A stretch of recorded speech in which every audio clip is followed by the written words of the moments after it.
Bom dia, pessoal, tudo bem? Estou aqui hoje para apresentar para vocês o processo de aposentadoria por meio da Justiça Federal. Tá? Se você tem dúvidas sobre o funcionamento desse processo de aposentadoria, fica no vídeo.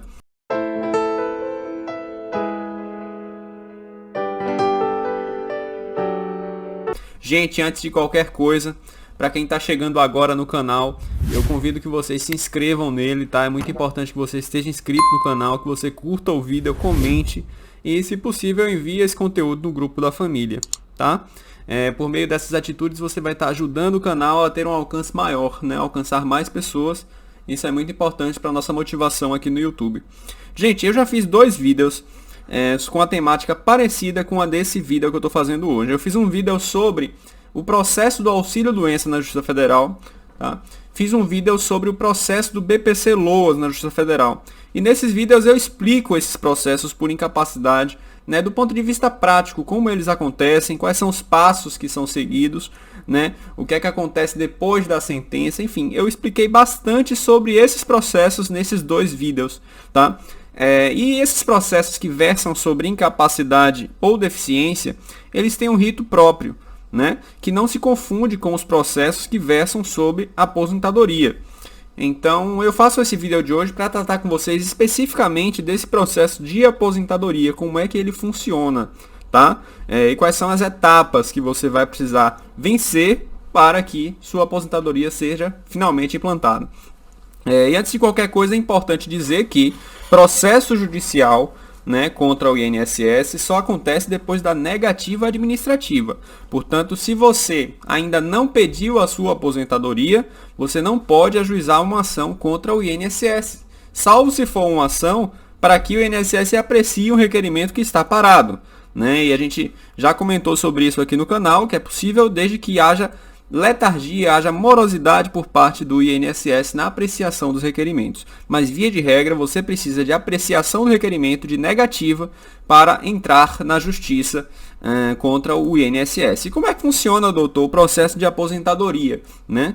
Você recebe lá a sua negativa da aposentadoria. Aqui eu estou falando das mais diversas aposentadorias. Aposentadoria por tempo de contribuição, por pontos, as regras de transição implementadas pela reforma previdenciária. Eu já trouxe aqui no canal alguns vídeos sobre os regramentos dessas aposentadorias, são diversos e não é propriamente o conteúdo que eu viso tratar nesse vídeo de hoje.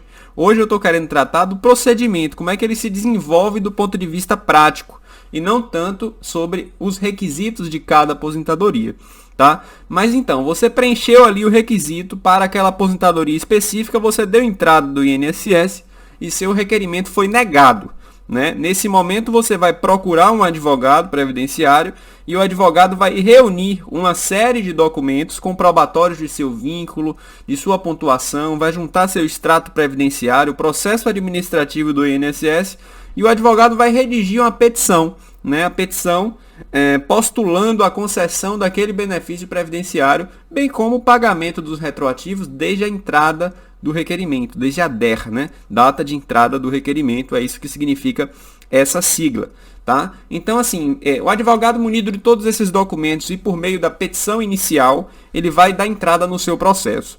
Doutor, meu advogado deu entrada no meu processo hoje, o que é que vai acontecer? Nesse momento, a sua petição inicial vai ser avaliada, né? E vai ser citado o INSS para apresentar a defesa, que no processo civil se chama contestação. Tá? É apresentada essa contestação pelo INSS, você vai ir para uma etapa seguinte do processo, que se chama a etapa de réplica, né? Na qual você, por meio de seu advogado, vai impugnar os fundamentos da contestação, especificamente no que diz respeito às preliminares, que é um termo técnico, eu não vou nem entrar no mérito, e os documentos. Tá? Você vai impugnar por meio dessa réplica. Doutor, meu processo foi protocolado, o INSS já se defendeu, o meu advogado já fez a réplica, eu estou vendo aqui na movimentação, está tudo certinho. No entanto, ainda não teve sentença. O que é que está faltando? Depois da réplica, pessoal, a gente chega numa etapa conhecida como etapa de saneamento do processo. O juiz vai verificar a existência de pontos controvertidos, vai intimar as partes para apresentar os requerimentos de prova, né? E vai ser designada, se for o caso, a audiência de instrução, né? Essa audiência de instrução, ela costuma ser designada principalmente nos casos de aposentadoria rural, que a gente precisa comprovar o tempo de contribuição por indícios de prova material confirmados por relatos testemunhais. Então, é a audiência de instrução que se realiza nesse tipo de processo, geralmente, tá? Também acontece nos processos de pensão, por exemplo, quando você tem que comprovar uma união estável, você precisa ouvir uma testemunha, mas enfim, não é muito comum nos processos de aposentadoria a realização de audiência de instrução, de uma forma geral. As provas costumam ser documentais, tá? E aí o juiz vai marcar essa audiência e vai ser realizada a audiência, e posteriormente à audiência vai ser proferida a tão esperada sentença em seu processo de aposentadoria, né? E o juiz pode conceder a sua aposentadoria, olha, concedo a aposentadoria por tempo de contribuição a José, tá? Bem como condena o INSS ao pagamento dos retroativos, tá? E a gente chega aqui numa etapa final, né? Na etapa de sentença. Doutor, eu ganhei no processo, eu ganhei a aposentadoria, eu já vou receber agora o benefício e todos os retroativos? A resposta é não. Você vai receber o benefício porque na sentença é extremamente importante que exista o deferimento da tutela de urgência, da tutela liminar, tá? Para que você receba de imediato o seu benefício.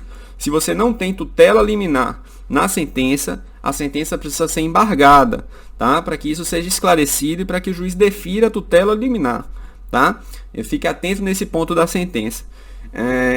Perfeito. E a sentença vai implantar por liminar o seu benefício, certo? E os retroativos? Retroativos, a gente só fala em receber retroativo depois de trânsito em julgado, tá? Trânsito em julgado pode acontecer por meio de celebração de acordo, tá? E por meio de esgotamento de recurso. E da sentença, infelizmente, cabem recursos, tá? E a gente, geralmente, nos processos que versam sobre aposentadoria, né, que tem discussão sobre questão de fato, né, que é um processo bem, digamos assim, discutido na seara judicial, é comum você ter recurso, tá? Então o INSS recorre por meio de apelação ou de recurso inominado, são os dois recursos que cabem, a depender do rito. Se for rito de juizado, o recurso é o recurso inominado, se for rito de procedimento comum, o recurso de apelação. Ele vai recorrer e do resultado desse recurso, se o seu julgamento for confirmado, você aí sim, depois disso, poderá, né, executar, claro, caso não haja mais recurso, executar a sua sentença de aposentadoria. E eu falo aqui de um cenário em que você já está recebendo a sua aposentadoria mensal, você ganhou o processo, tá? Mas você não recebeu ainda os retroativos. Você está querendo receber os retroativos, você vai executar, tá? E após executar essa cobrança, o INSS vai apresentar a manifestação dele, se ele concorda ou não com seus cálculos do que é devido, do que não é devido. E depois de uma discussão judicial sobre o montante, né, que a gente chama aqui na área da advocacia de cumprimento de sentença, né, a gente vai ter o pagamento, né? O pagamento, que é um momento muito esperado pelo segurado do INSS, que ele recebe aquele retroativo, geralmente são valores altos, tá? E o pagamento pode acontecer de duas formas, pagamentos contra a Fazenda Pública, essencialmente. O RPV, tá? E o honorário, o RPV e o precatório, tá? O precatório é para aqueles valores maiores, acima de 60 salários mínimos. E RPVs são para aqueles valores menores, abaixo de 60 salários mínimos. RPV você recebe em 60 dias, é muito rápido. E o precatório, geralmente no ano seguinte. Mas o que tem que ser notado aqui nesse ponto, no seu processo de aposentadoria, é que se o valor for muito próximo, né? Por exemplo, meu valor total, doutor, ficou em 61 mil. Perdão, 61 mil não. 68 mil, tá? Vamos supor que 60 salários mínimos hoje sejam uma média de 66 mil reais. Ou seja, você tem 2 mil reais aí de excedente.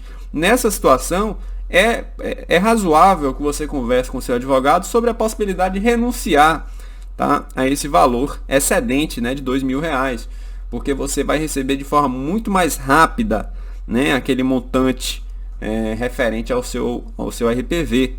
E isso, evidentemente, significa dinheiro no seu bolso de forma rápida. A gente não sabe o dia de amanhã, então eu considero razoável, quando a diferença é pequena, você renunciar ao excedente, tá? Para fins de expedição de RPV.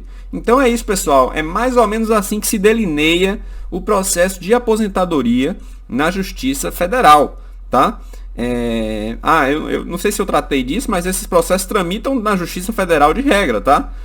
Que é a competente para avaliar as ações contra o INSS, que é uma autarquia federal, tá? Então eu espero que eu tenha sanado as dúvidas. A aposentadoria vai depender muito dos seus requisitos. Você tem que avaliar seu tempo de contribuição, sua idade, verificar em qual hipótese você se enquadra melhor. Isso também é uma tarefa do advogado que vai estar lhe assessorando, tá? Ele vai ver qual a melhor aposentadoria para ti. E é isso, o processo se desenrola dessa forma. Eu espero que eu tenha lhe dado noções de como funciona. E fiquem com Deus, até a próxima.